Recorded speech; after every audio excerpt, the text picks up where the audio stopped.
Rosalind Fung with Flourishing Workplace, and today I'm going to talk about personal empowerment through self-awareness and energy management. Now, this, I really believe, is where it starts. Self-awareness is everything. And particularly, why it's everything is because when we are not, let's talk about what happens when we're not self-aware. We're not paying attention to what's happening within us, and we're not paying attention to what's happening around us. And particularly as leaders, it's so important to pay attention to how we're feeling, what we're thinking, how we're being and showing up in the world, and particularly with our team members, paying attention to what's happening with them. If we're not aware within ourselves, it's hard to be aware outside of ourselves. And so self-awareness, the benefits of it is when we become so self-aware, we can ask ourselves very powerful questions that can be transforming.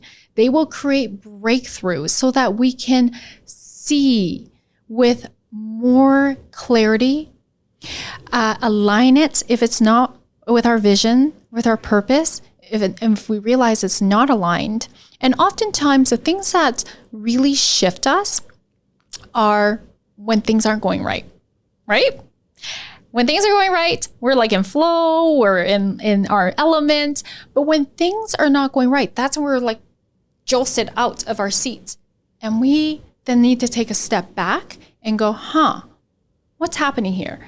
And so one very, very important concept that has changed my own life and the way I show up in my life and my business is taking radical personal responsibility. Accountability is the other word for it. And what this means is believing that and knowing, not just believing, but knowing that life happens for us and through us. Life happens for us and through us, and not to us. That is victim mentality. When we believe that things are happening to us, then that takes us out of a sense of having control in our lives.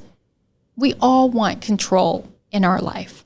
And so when we can really move into the belief and the truth that life is always happening for us and through us, even if things aren't going the way we want, we're always co-creating it. So that means we can always step back and reflect and evaluate by asking ourselves powerful questions.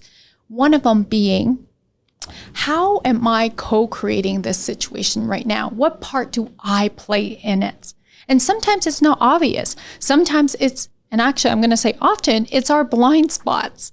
This is where my specialty lies, is in helping you access and understanding and being able to see your blind spots so that, and we all have them, okay? So that we can open that up and be able to see more clearly, because that's where the breakthroughs happen, is when we open up our blind spots and so, oh, I see that now.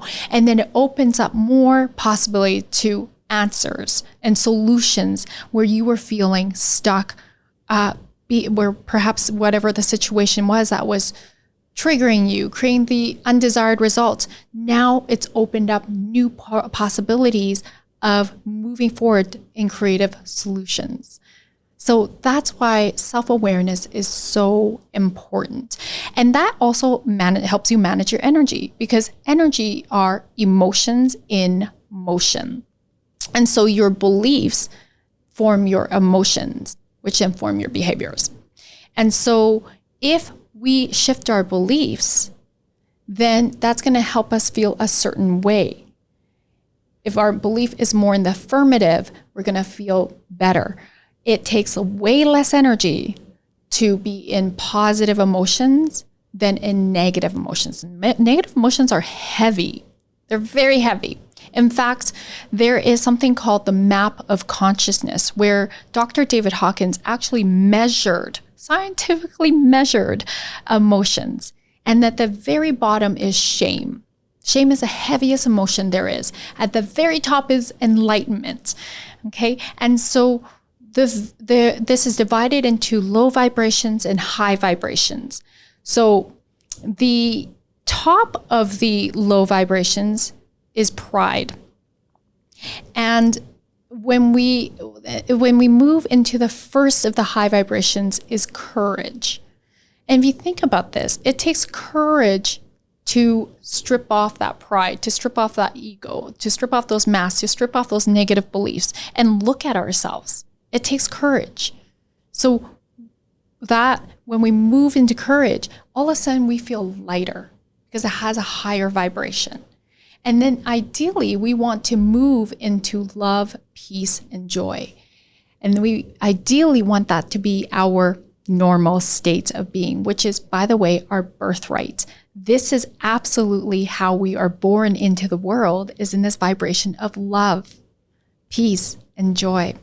And so we're coming back home to ourselves in that vibration. It's light.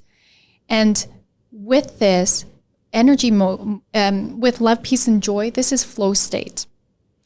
And so coming back to energy management comes back down to self-awareness, being very aware of our thoughts so that it becomes an impact on our emotions. And then that impacts how we show up and how we lead ourselves, how we lead our teams.